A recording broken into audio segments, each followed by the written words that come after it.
All right, let's start off by talking a little bit about talents.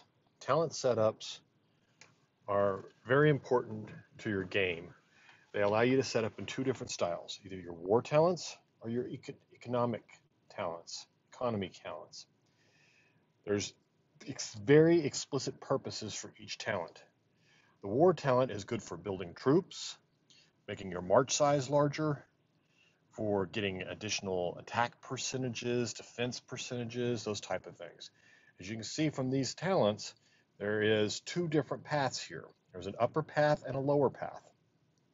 There is a distinct difference between the two of them also. And then there's two different types of talent configurations. So for here, you can see this first group here is obviously the ones in the middle. Those are usually your generic ones, your march size, your march capabilities, your urgent recalls, your special talent features, things like urgent recall and that kind of stuff, your training capacity, your march capacity. Those are massive march, another special feature, and then additional march capacities and training capacities, and another feature called emergency dressing. Uh, those you have to do regardless of which path you take, the upper path, the lower path, or what's also later on I'll show you the middle path. The upper path usually is pertaining more to your infantry's attack and your infantry's defense. Now, that means your aggressive damage that you do directly to them when you attack, and that means the defense means what you actually prevent from them coming to you. The bottom path usually pertains to lethality, meaning when you do damage, how lethal is it to the other team? And then the second part of that is your health, meaning when they do damage, how much of that lethality do you prevent? So it's a yin and a yang for both of these here. The yin is what you're going to do to them, the first one. The yang is what you're going to prevent from them, the second one. And they both correspond to each other. So they go through all three types of troops. Your infantry types, which is your base for doing most damage. Your middle of the road types, your riders, which is your base for a balance. It does a little bit of damage and it takes a little bit of does a little bit of defense. And then your third group, which is your hunters, and this is basically where your instead of taking damage, this is where you're giving damage. So it's a rock paper scissors basically here. You have the ones that your infantry, which does large quantities of damage, your middle of the road riders, and then your hunters, which do almost all damage but are very vulnerable. So you need to make sure that you have infantry around to protect them. Okay, so usually I go on the top part here because I'm more interested in some attack and some defense, especially early on in the game. As you get later into the game, you may play around a little bit with these ones at the bottom and see what kind of difference you can make with lethality. At the same time, looking at these bottom ones, they're adding a 0.4%.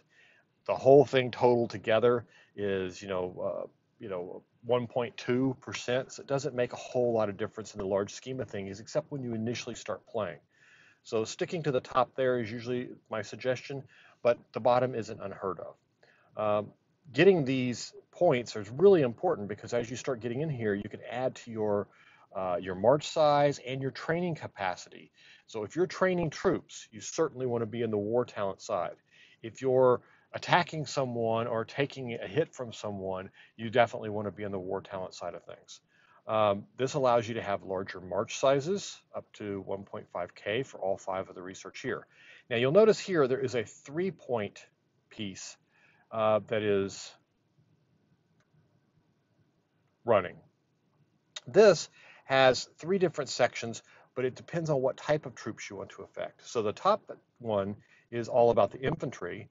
The middle one is about your riders again, and the third one is about your hunters. So you can pick just to affect the riders and have additional infantry attack and defense, or you can pick the riders, or you can pick the hunters. Now the second part of this is the lethality of course, in health, just as we did before, and all 3 levels, your riders and your hunters. And then you go back to doing the 2 piece, which is basically picking either the attack or picking the defense, or excuse me, picking the attack and the defense, or picking the lethality and picking the health. So, and then this goes through another complete cycle of that with talents between. And then your last section here is the big one. This one is where you kind of have to make some decisions. You don't have enough points. You have enough points to make it all the way to the end if you follow a single path. Early on, before you have enough of these points to finish these last two, you may want to stay over here in this section in the middle here with the guns blazing and the melee, and you may want to do multiple different troop types. Like I was there for a while before I could get to this infantry health and infantry combat. Instead of having training speed when I only had those few points there, I would put it all down here and use this and the hunters when I was fighting, and then I would switch the talents and use this when I was training troops to get that extra 160%. And yes, that 160% is twice the size of the buff that you can get from the state for the Patriot buff. So it is very enormous benefit to getting this far along in the talents.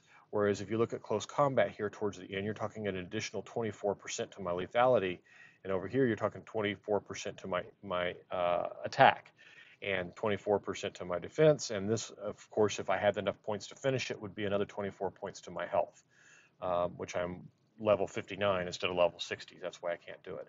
But that is war. Check out the next video and take a look at the economic side of things, because it has a lot of good uses also.